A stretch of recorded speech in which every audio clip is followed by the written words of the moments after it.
ले औरे जे ओए कमेंटेटर दो कोई उसे कनो प्ले होजले प्ले जे रोज कोई बिल्ली है होदंग आई रे तारे सेमाई ब्रदर्स की जो तुम मीजे तुम फजै अदुगा अखोई केएनजी की जो याम थी फजै रे तारे अखोई आई की थाजाबदा अखोई खा तोरकनी हेबा लै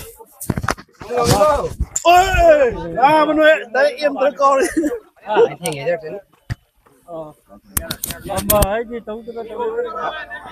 अदो अखोई प्ले कमेंट से अखोई टीम अखोई कोच प्ले होदंग आई रे पुंग अमा साइड थोलक के तौरी दगी नते आई कनो ने अखोई टीम दो अदुगी याव दे यादो येंग दे यादो आई दी साना दो याव रे ha अमा दे थोलके अदुदा अनि ताद्रिङा दे याव अनि दा अनि एदाइ दे याव टीम कैप्टन दे वही खरा हम ताओगे गो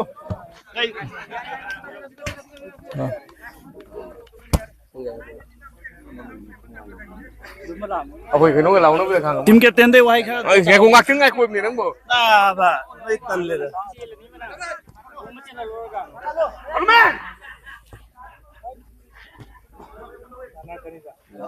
Ôi anh câu anh đi. ओश मोय कीपर से खा तो रे ने Ôi đừng ơi mà khá đó.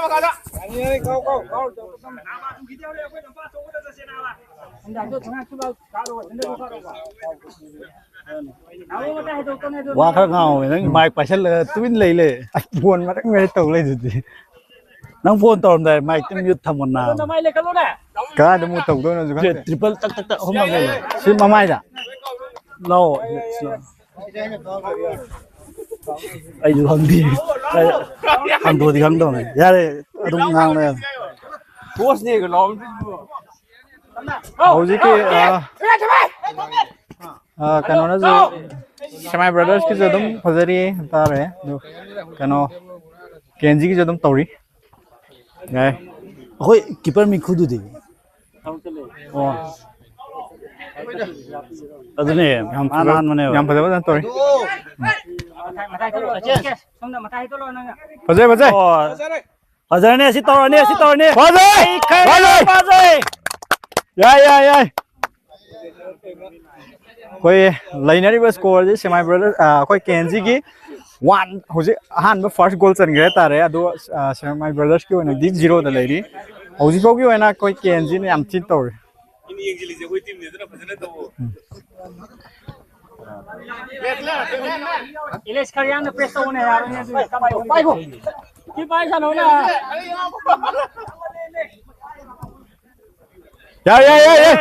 यार ऐसा था रे Hol.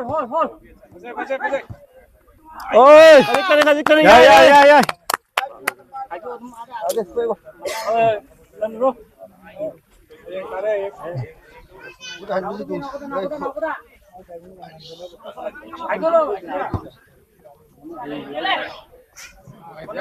dây Em sang silo.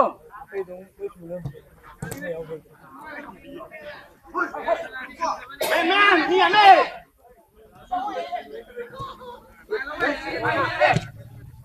Kas boleh kau ni. Kau ni nomor 2 tu.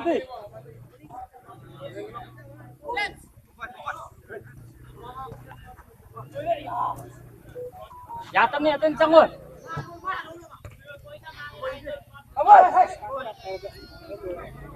या phải dây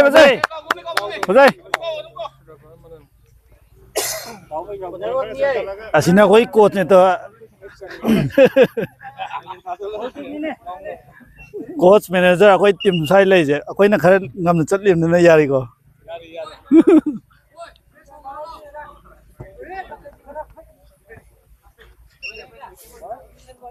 Ni pau ni pa dia. Ni thai. या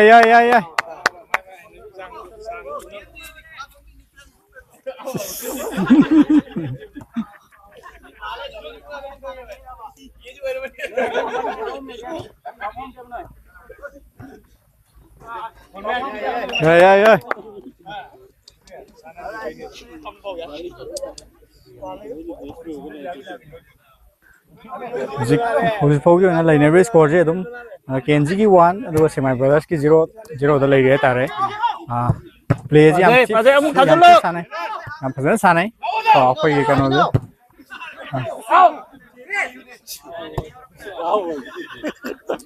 go once more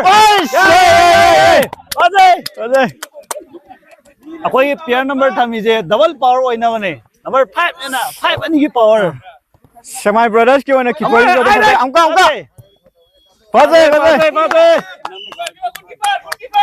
Semi Brothers ki one keeper fazari hoji amkan na mana yam same to re da re moi moi Barcelona de por khiu de akoi ki assist fazan to re and ki yam fazari tar yam fazan sanari akoi ki Kenji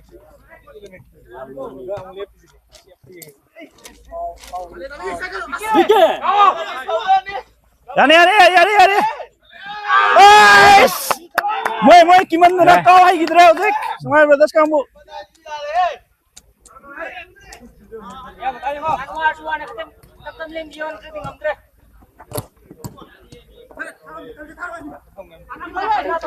Ay Kau ni, kata kau ni.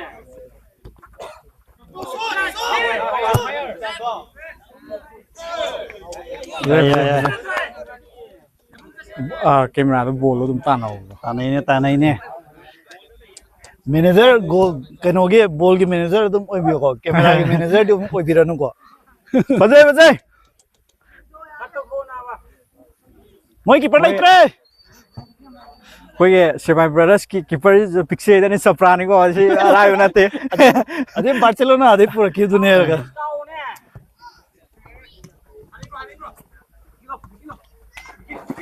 tam line tau je Press. Semua tu ni. Ni power. Yang video. Yai. Datang sama.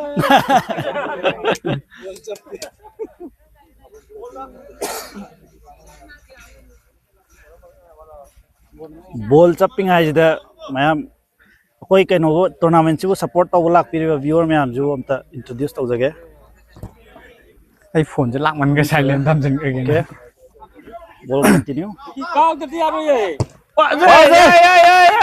Yai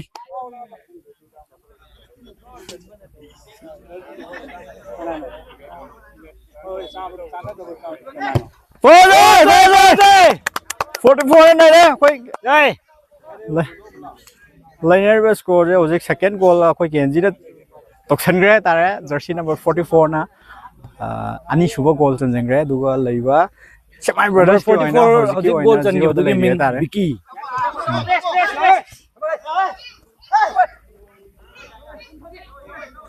si koi number 7 de si arrive nate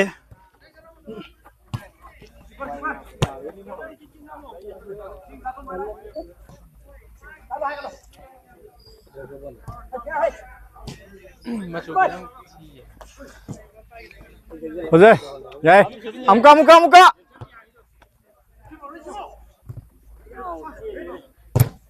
Yai. Tamna, easy. Payo. Tunggu tu mana? Yai. Dapat tu sakit le ko.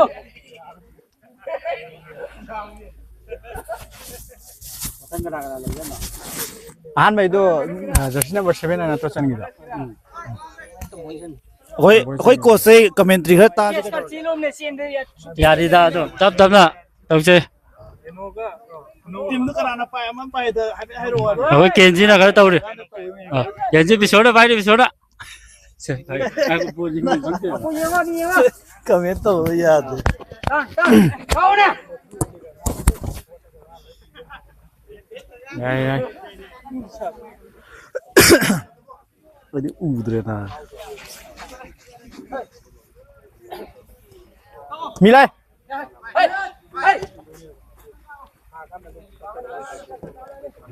Tamna tas bol corner ni.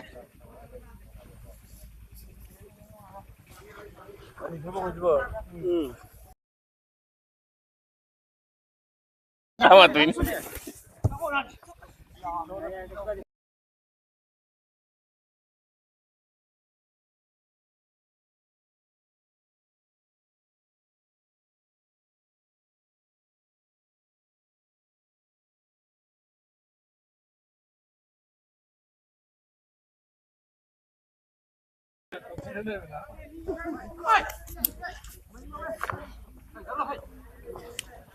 चल ले हमको चल ले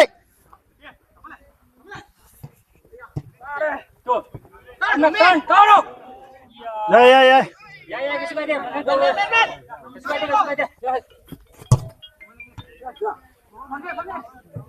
ते तक camera तो से नुसे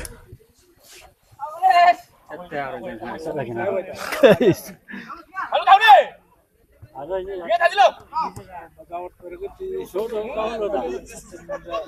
Jersey number 44 ने पाए दो आउट आ गए उसी मुझे सेमाई ब्रदर्स की जर्सी नंबर 10 देखी थक तो होगा मुझे मुंह बोल जे हुए दो आउट आ गए जर्सी नंबर 99 केएनजी की कहना देखी आउट आ गए तारे मुझे जर्सी नंबर 7 कोई केएनजी ने पाई रही जो हम लाए चल भी तो रे मो चल या अरे चलो बजाओ की ग्राउंड बना दो अदु तो नुपी में फम दो फम मुझे फोन नम तादा ना मुझे फ्री क्रिक में काउ दो रे मोई कीपर ना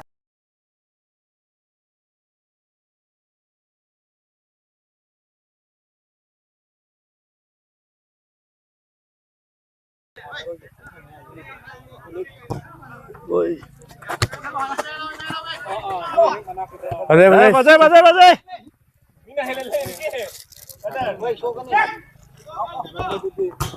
बजे मोई जो किक फजबम दे थारे रे स्किल फजा जो उतारे उसे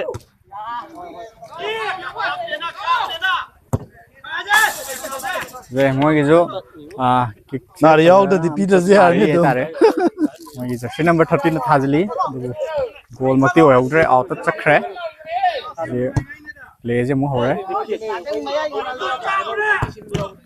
मोई जो हौजी किक से पजन तौरी दारे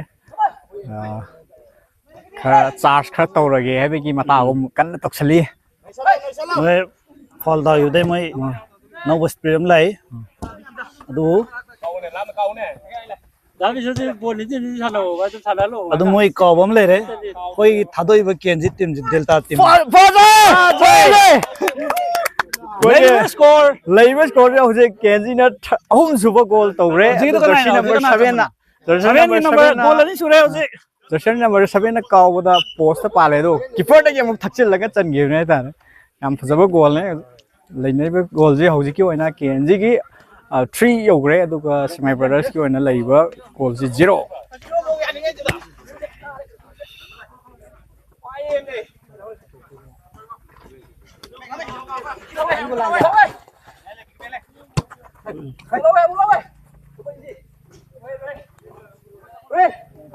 मका सिंग सुमा याव द नो आइते ना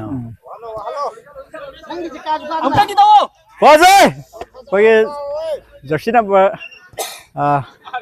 33 ना फजबा किक अमा गाउने दो कोनर से खरे तारे हौजी कोनर होग्रे ये 44 ने चनबे चार चांग चाउन ले गोल जी हम बाजे मोई मतलब तो मुने नेशन भी बकन येलो या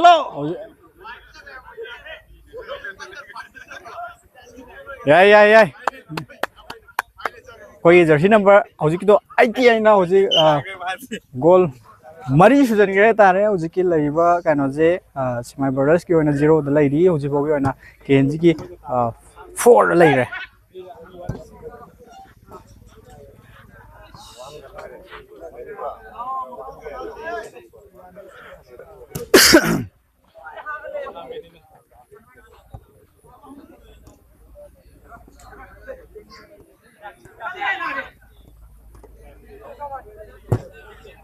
याय सारे सोंदे फ्रो कोई मंगले सोना कान हूं तो लाई सोना कान कमेंट देता तुम तो पे से पोवे जी थल्ले तन मने कोई खाली जी कई Yay.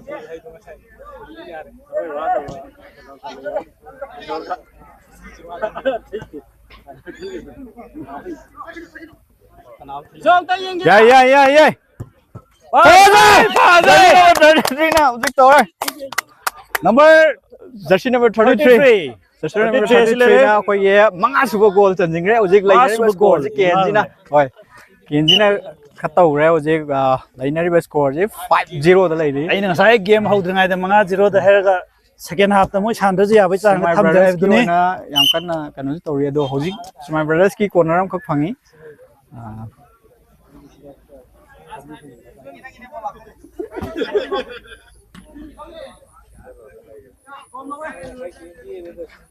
They out mu tare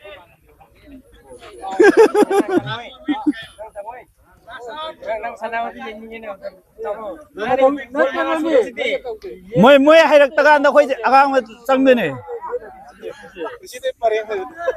Sangon tak cak yenge. Ani thoke ba. ya phajai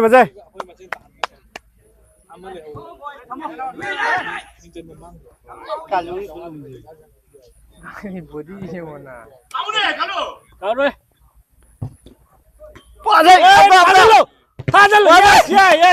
Yay. Sân rô vậy.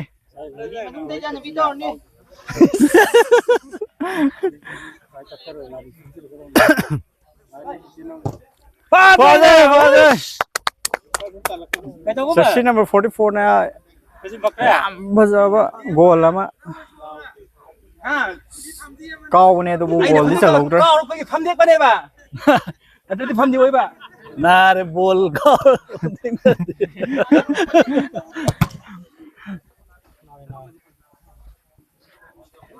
Ini situ lah, tinggal kau ni. Hojik. yam My brothers ki jo yam kana sanari ai tare hojik.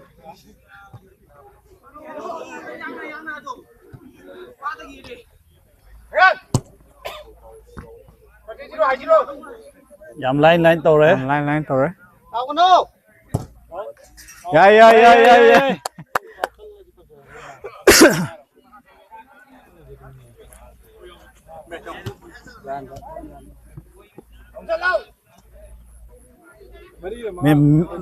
Manga.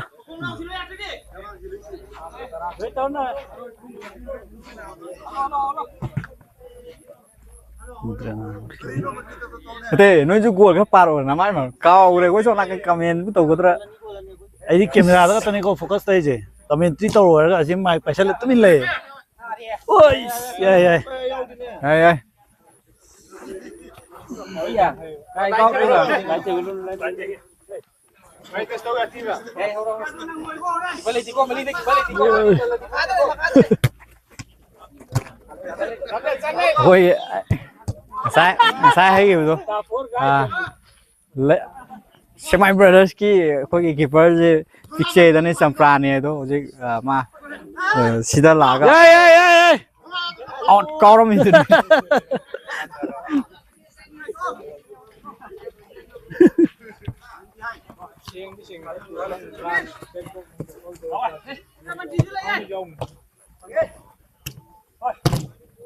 keeper bajai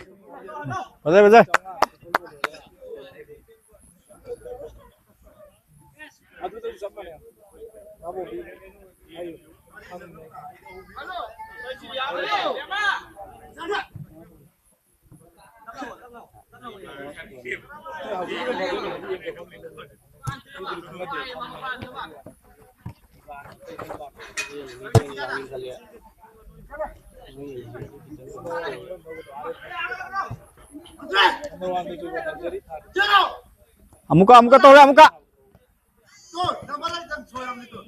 na ya do yam post ani de hojik ki do goal chan ke toroga post ani de pala thatto khre ba ne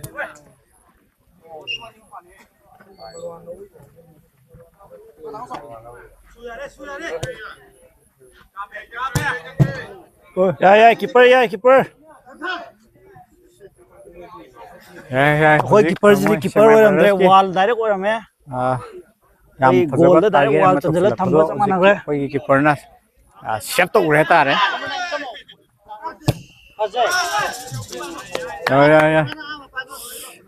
ꯁꯦꯃꯥꯏ ꯕ꯭ꯔꯗꯔꯁꯀꯤꯁꯨ ꯌꯥꯝ ꯐꯖꯅ ꯀꯟꯅ ꯍꯣꯠꯅꯔꯤ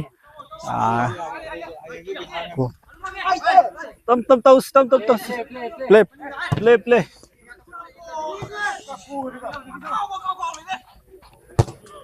Pause. Yeah, corner. Jersey number 44. Moi keeper ji adum linge ta re.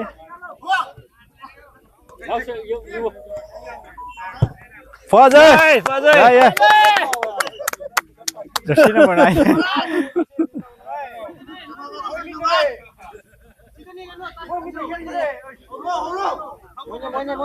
Just na beam ne just na. Dia free na.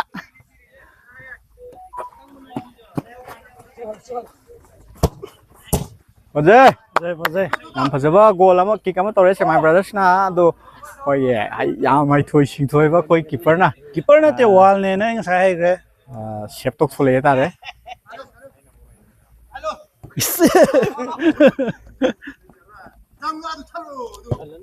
Pause.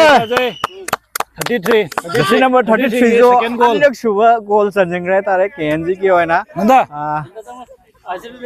Referee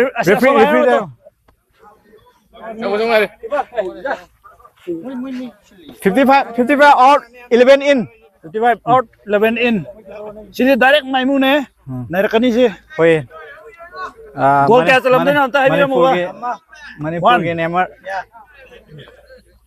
sidi bera ne होजे अखोय के lab score जे 6 अमदी सेमाई brothers के 0 ने केएनजी ना याम फजना तौरी अदो सेमाई brothers के जो याम कना एसिस्ट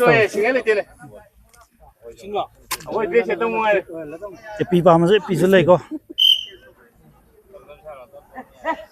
ओके मोगे सेमाई ब्रदर्स की कानो कीपर वर्गा लरंबा अखोय ajai tok pro sale player मोगे प्रो प्लेयर होजे strike adole moina jersey number 8 lead क्रेता अदो याम फजबो गोल दी तोरपने कोई मोगे हानगी सेमाई ब्रदर्स की कीपर जर्सी नंबर 8 से गोल अदो अखोय याम हाइथो सिजोय कीपर ना याम फजना सेव तोग्रे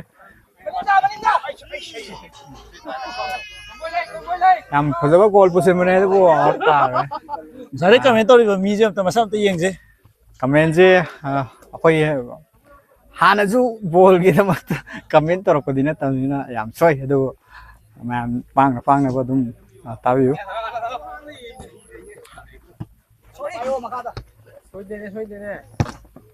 कोना kadar yang kau bawa dia jili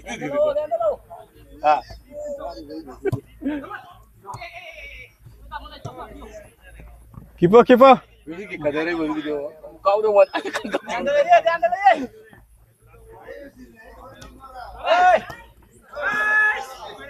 ye chance pi ne bu men anda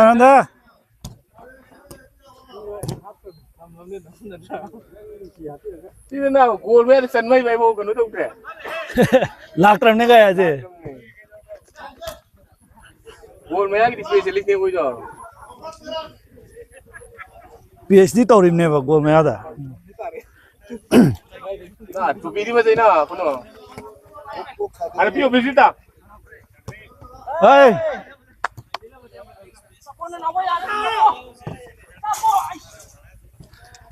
मोगे Semai Brothers की जो याम saya ama ar gol men ada kau ama kate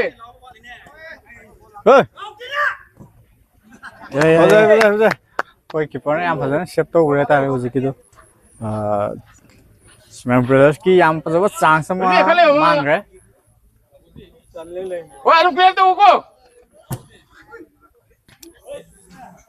Palang betul. Corner out आ गए Yo, bisa yo. Yo deh. 30 rồi sanai je 30 Ubi ne kau ne, rebound ngayu ne. Ana, sile.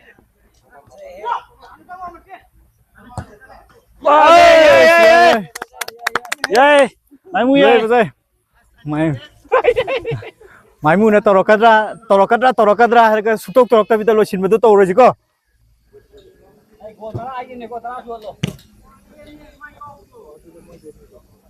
Kali. Mayam ni sok jemu tim ni ko khara. Koi kharam lak dia roi ba. Lakin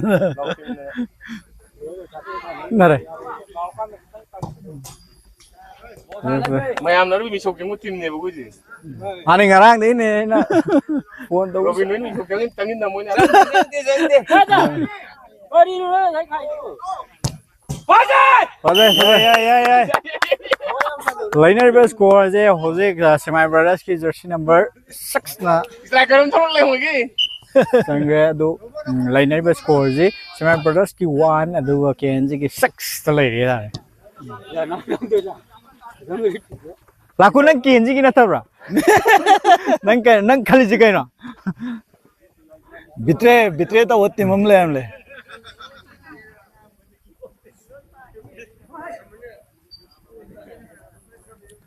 Yam nan ka e hojigi do. Chandriba maro.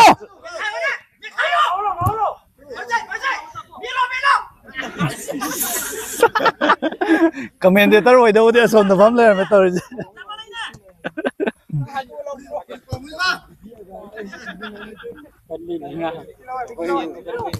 Oh ya.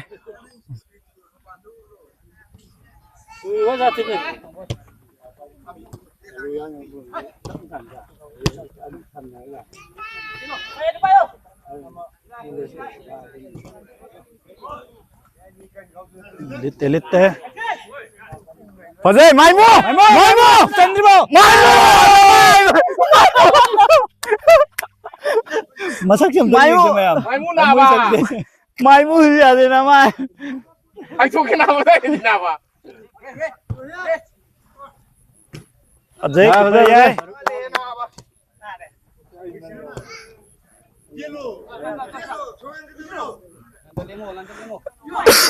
Yay.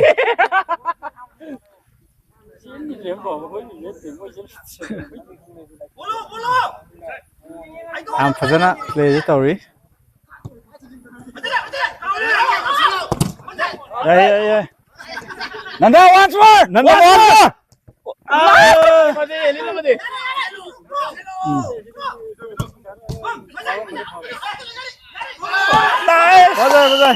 Moi Semi brother kan takhale hojik. Semi brothers ki 2-6 ta lai re hojik. Semi brothers ko ina 2 Ado ko kenji ki 6 ta lai. coaching de kai kai haining male. Mari ma chanjelo.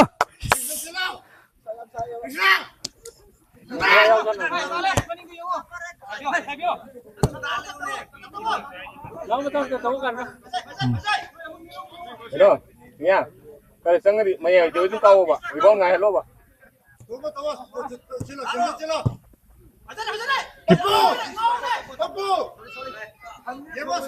Pune. Man. What? Yeah.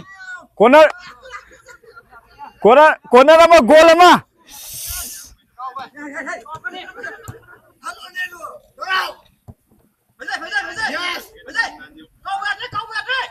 Ada gua.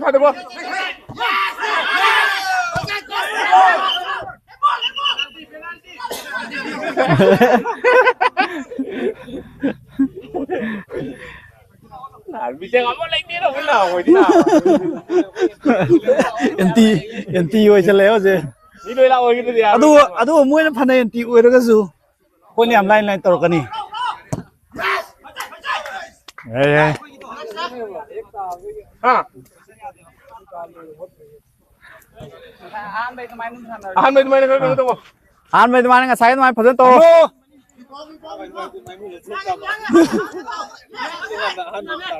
Chandriba. Yeah.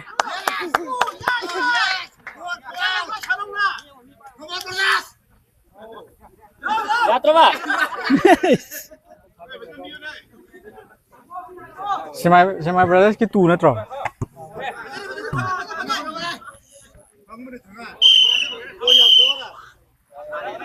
Okay. Yeah. Thì cái nó hay Players là cái sao ta? coi cái Kenji cái team play phá dây. Rồi nang gi mistake to yamale. Moi hai tabagi. Coi cái Yeah, spirit. taruk ka ani ga Nang ya ni, maya ni. tara. Moi taru han do re ko han do ngam ro. Moi dam. Koi strategy mata post ho ge. Ning khang ni. Ready or not? We start. Yeah, tâm san ji ko tâm na. Sai 6-2 dagi continue tau re mo. Break. Mai mo. Ana dabi thori to pe phaje. Break ki matung da khoi au je mu ho re. Bajai. Yeah.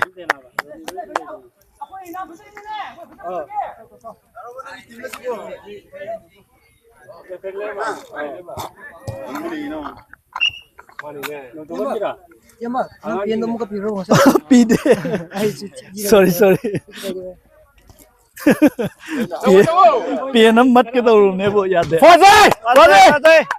Yeah. Ball किधर गए? Yeah. अभी तो तारी. Toy number 7. Yeah.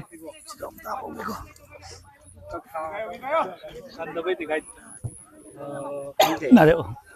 Tease. Milai ko.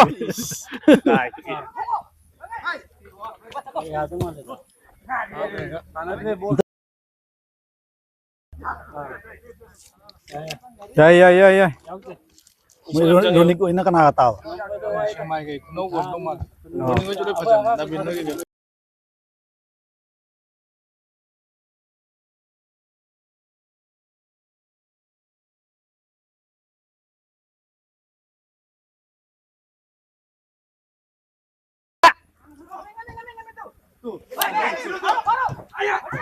Chale Bajai. Yeah. 33 के गोल हम सुने. Goal home sure. Jersey number 33 ke ojek. Lainer score Kenji ki 7 aduga Semi Brothers ki oina 2 leire tare. Semi Brothers ki oina jo yam fazana sanari. Leiba pose tare position je. Hello. Break tharam dai ma da Semi Brothers na charge khara tawri ki against revenge lak phodong na khoi ki tawe khoi Kenji ki yam kan sana khale tare khoi Moi strategy ना वो जे कोई understand हम तो तंग नहीं है yam phazan tawe moi long shot तौर का ground मथक योग दे बितर तक तौ के खले yam phazan अदु अकोई strategy में ले Fazai याय goal la natam aidi goal chalabo ningure hojike to ngak fish koi goal ge net se forum na ma fa na jang bane tare ha amadi pari ni.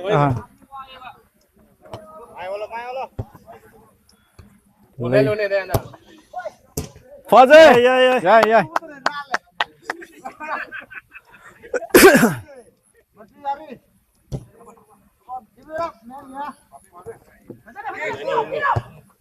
Fazai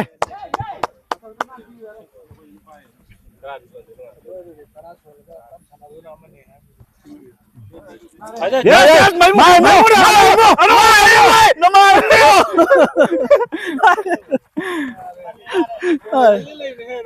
मंगा नम लागा चेला को Fazai कुचेन दो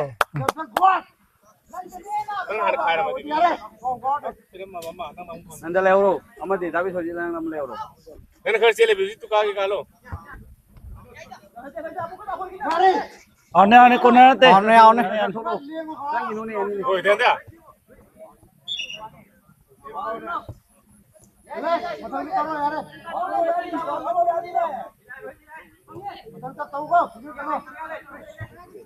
ध्यान दे ले तो line दा.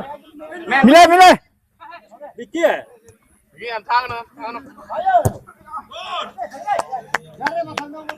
Semi Brothers ki amna kick phazan tawri tare Tomboi le ye.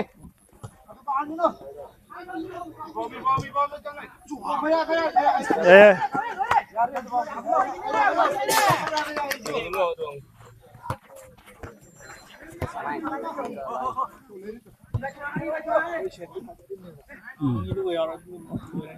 노래.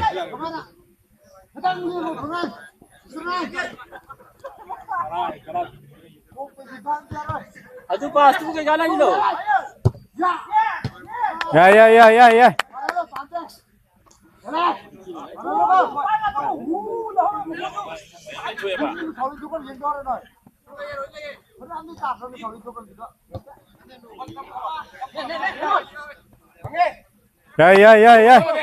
딱 리토에.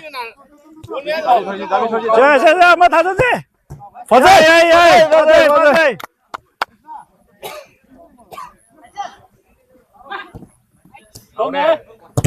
버져 백백백백 아빠 백도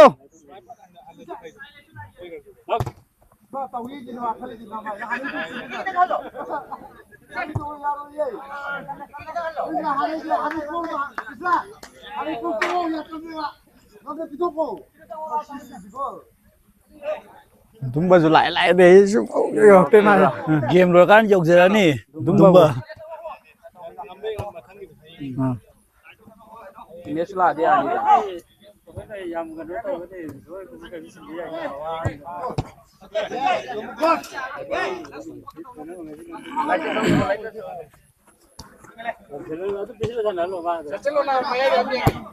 Fazê कोई Jersey number 33 I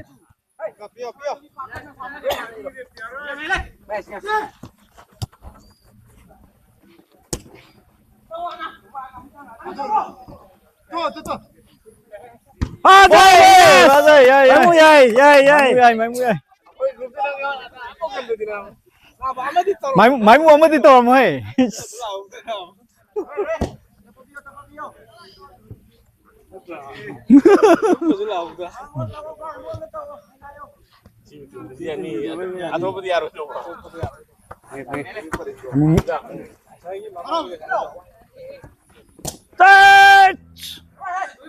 đó đấy yeah.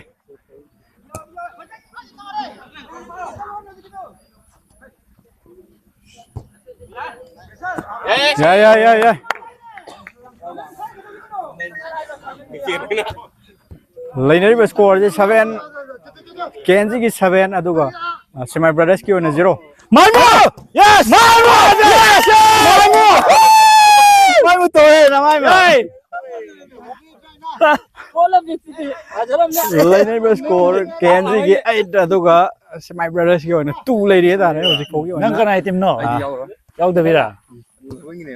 Semi Brothers na yam Semi Brothers ka Kenji ka toje Semi Brothers ko yam badan sa nahi adu Kenji na khara khari tori yai Koi ai moi tu.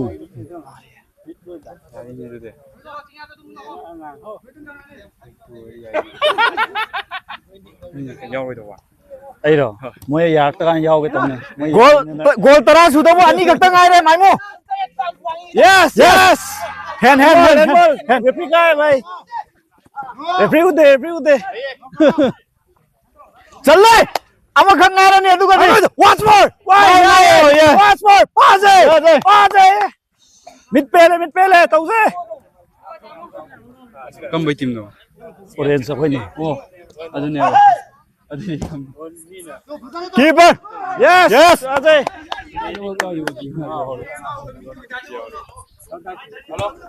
Che commentator do man piyo se amta. Comment to halo. ama du pigo Wagi no. Che comment khang nang. Cái gì? keeper Nơi ngang dong này đây.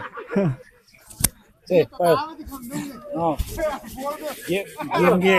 Bolo wang ang do. Kana? Hah? Just coming out there. Ang do. Tata mo tunda. Ya kita nanda. Ya kita nanti kau Okay. Ở đâu đấy? Nang ngom dai jida. Yade. Nei ra ka du. Sano. Yade ba. Kau to number 80 adu mi phangre. Du moin phang sa nga ma yani. Oi, moi phang jo kaisu kai de. Au ta re mu. Kaisu kai de 88 na mu hok do re. In kau re adu kai number 99 nong pai singya pai 11 nong pai chale. Ni mi na phangre adu singya nong pai re. Chalo, mai mo. Masih ada kau. Adu tala dam da re. Mo koi keeper yam na haibo ram le. Mai mo. Oi, mai mo. Amma chala de am khak ngai re ba han to kai no to wa tara su do wa. Yare. Ada di 38. Mo koi 38 na shoot macam do. Fazai. Mai mo. Koi mai mu hai bana. Slow cha chin lagi tawi. Aji mai mo paisa ka lom nong man da.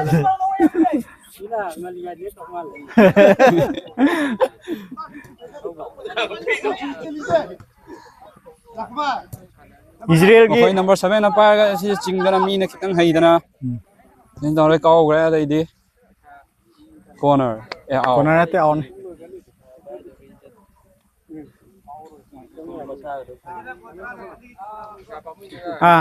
Ani chalaga di goal Butik hai na. Tara suram. Ga ma dai di number 14 number 44 na pa ga. Yang le number 7. Aya number 7 na kau ke tore. Hadi jam. Corner. Corner ta ga. Ya. I did 50 sange moi 55 adung mitik haiba ma yaw ma le ani KNG mana KNG 85 50 change number 7 pa number 7 crossing high yeng le upai tabagi 99 da high gra 19 pa yeng ma da Mai mo. dai di mai mu na pass pi ra go le ma mu dai number mai mu na mu sia le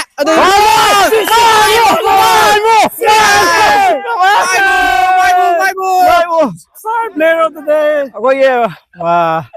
Kenji ki jersey number 11 Maimu na ani rak suba goal chan jing re hoje lain ne score je Kenji ki 9 ado semi brothers ki 2 yam fajarba goal yam fajarba ko chikre ma yam lo amada ngai re ji mai mu hi 9 ho ma le 55 na ko crossing high re ado high ke to high udre number 9 apa mai mu na phang re mai mu na number 44 pi to upai le number moi number 6 na mun re e ko ga jagi yes yeah number 88 na sigi number 8 se picture bai wane sabra ne me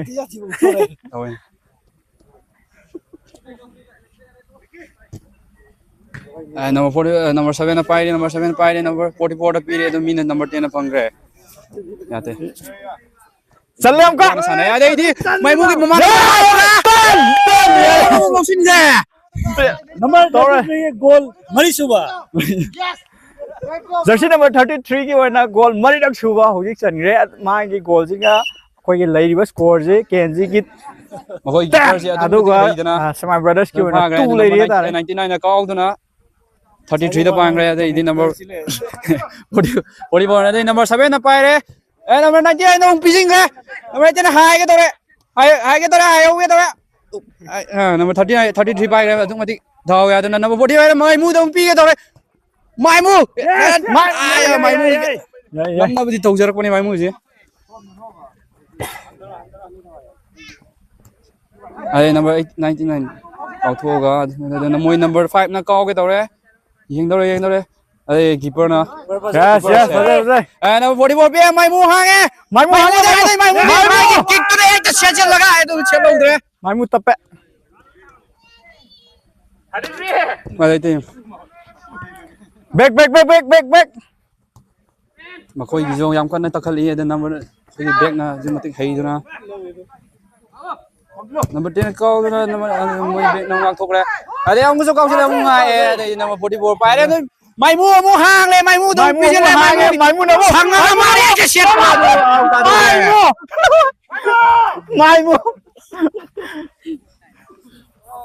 माइमू जी थक खे कोई mai mu mathang dai din nei ni de khang lai ma ai dai di ko ga number 99 na ngak le dai out ta re ma khoi mi na ho du na number 8 moi gi skill hai ba man ba ꯈꯣꯡꯁꯨ ꯆꯥꯞ ꯁꯦꯝ ꯂꯩꯔꯝꯕꯗ ai number ngak to ni dam khoi number 10 na high rak le crossing pe mai mu na ngak tana out ta re moi ge hi out ta re moi jam san pa re di ngak pa tau khra ai karang masam thagai ra di number 2 na kau ge tore pass min pithok la torga akon out ta ge yar mai mi hit đúng bây giờ sắp tan giờ là có hết lùi rồi tàn ra này thôi na mai mu da sang na yeng tu na mai mu da pi da number 2 na ngak re Samai brothers number 2 na kung fu karate daw na ngak re da Samai brothers sam ko so khôi ye sliding masan torga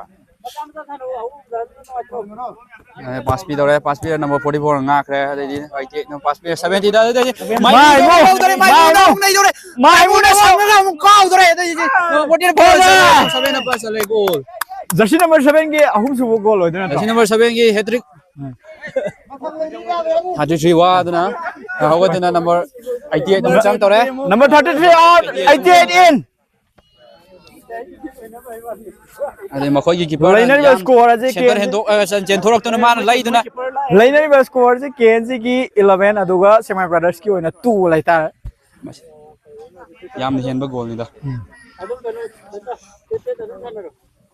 makhoi na for mai mu da mu hai pet yeng duna number 9 dum number 19 pi la ai tum pi de mai mu da mu pi mai mu na sang ching tho pi ra pass pi ke tor xiang ka re chan ke toy mai mu lai gi de mai mu chau re mai mu chau re ma gi mari rak ti su jalak le ma na mang ba goal mai number 7 moi number 7 mai tom ta som da akoi number 33 comment ta pi bi ma ko Check it out. Maimu!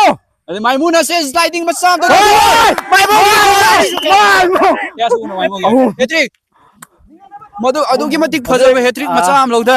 Number 11 Maimu ki goal ji ka loina na hujik lairiba score je KNG ki 12 aduga Semai Brothers ki hoina 2 da lairi tare hujik phogi hoina.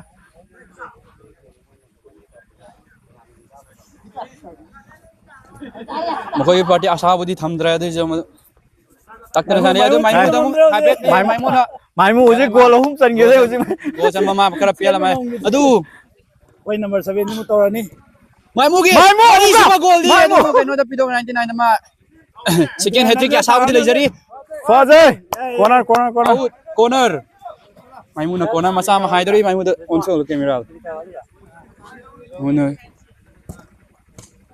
amuka koi ai de na ka ke daro pai litana 7 da pi gre 79 44 da pi re keeper da tap na engine gre keeper na ka na 88 tam pi re thadi 85 tam 99 da moi mai mu khitang hang bu re du 7 da pi ke daro pi re 7 na hai do re gai ma khoi low gre lau du na kan na chela su pai lai tre ball jina khitang yang no mar moi du na khoi ye te pai re de mai mu dong pi re mai mu na hai pe go ma ya da yeng du na adu pass tap na pi re mai mu dong pi adu number 7 dong pi strategy makhanamani mani ada ni ma mai mu da tap na engine gra ai mai mu nong tap na engine le 55 pi ga 99 set ke to re tu mi na kitang thindok wen dok na number hoi number 7 na pai na keeper da ta gre andar sana ni 99 pi 7 da pi 70 na hai ge tore maning da pi gre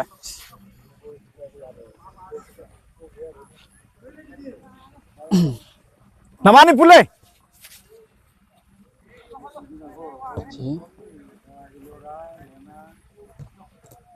number 7 ni thingai na re number 99 pai re number 88 tong pisin gre mana makhoi mi nong share tore da di share tore makhoi mi gi goal lo ge tore ko pai le chana keeper na bha ge ada moi mai mu da pet yeng le mana khadak tore mai mu da pi ge tore pai le chana 99 da pi re da mai mu dong pa mai mu na sangal la ka kau tore mai mu kau lo ne 7 nong share le da goal faze goal la goal Pandai lâu rồi nè. Nanti mapan deh rebound sana punya. Rebound sel punya. Okay, number 9 je na magi skill puthok tu na, da ta mai mu dong pi dore. उपाय लेते तना मीना सिंगे तौर अदु फंग तिलौद्रे number 17 नाम माइमुदा पेर माइमुना set के तौरगा number 14 दा 44 मोय नंबर 0 ना फजे याय चले से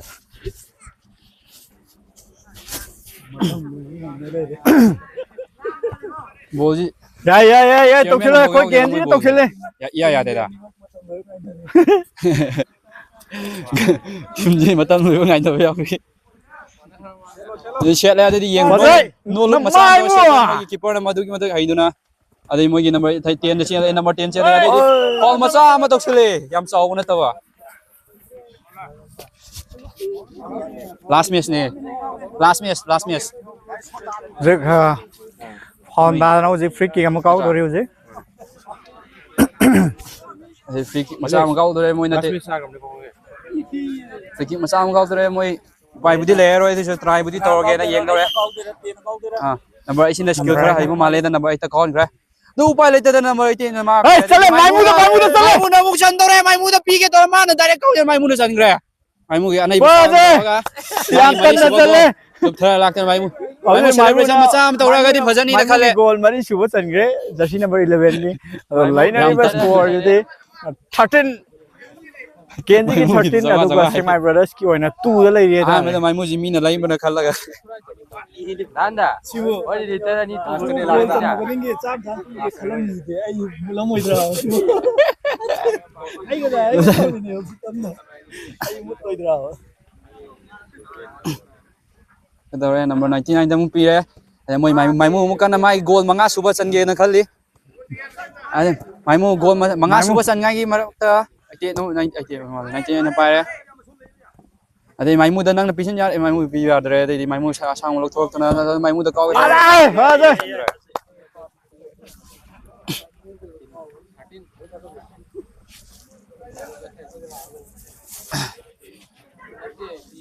makoi hi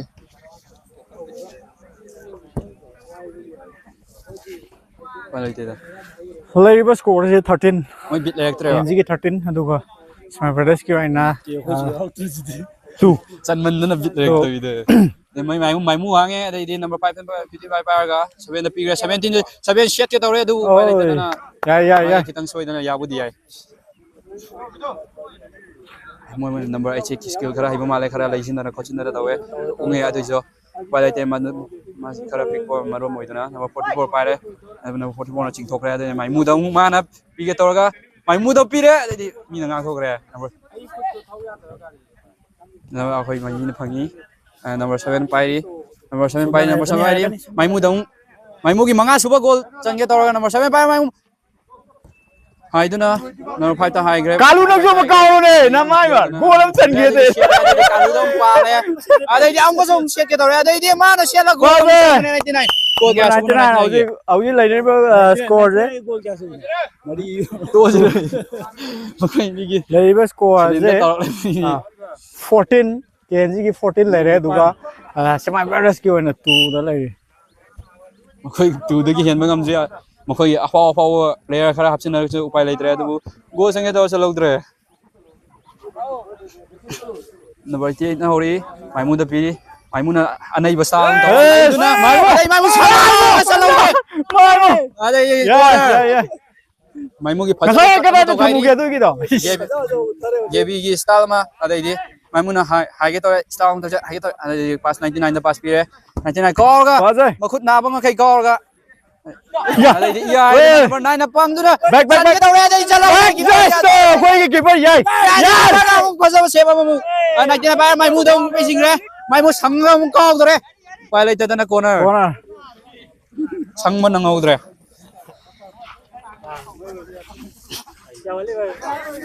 ade number 18 na pai number 18 na call ke to re mai mu na pai ngai number 18 na pai re 55 na pai re Animak ngai na. number 7 pai re number 88 pai re number 88 55 tong pi 7 da pi re ade ni moi na mai mu se yeng du na mai mu na ta style ma tau du na ma gi cut lai ja bi tha du na tu pai lai te mo gi be atu ma tik yam du na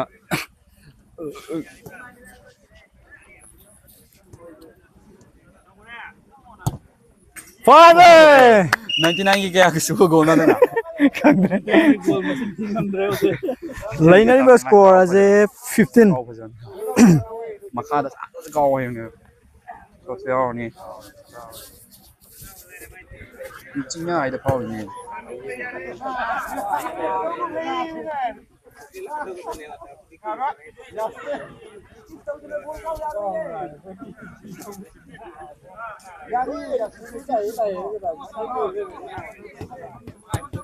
Number 7 na pari. 7 na tawdo na Maimuda haire Maimuna chendo na nangore adai Maimuna number 7 na pire. Kalu nang yu salo na ama. Number 7 na kaw ke tore do 99 na 99 gi. Father. Father. Lainariba goal ase Kenji ki 16 aduga Semai Brothers ki oina 2 da lay hatare. Yam phajana sanagre akoi Kenji ki. Go. Loisinda go. Yes, yeah, Kenji. Woi. comment ama TV mo siya match Kasi amo ay am thak ko kamay sana tuno gyan ta dala. Yeah. player Oh. hello Say. hey bro comment ama TV mo siya Ako keeper ka. number 99 sa so nang goal machine ka Kangong pre. Chile ke bra ulga ko Right.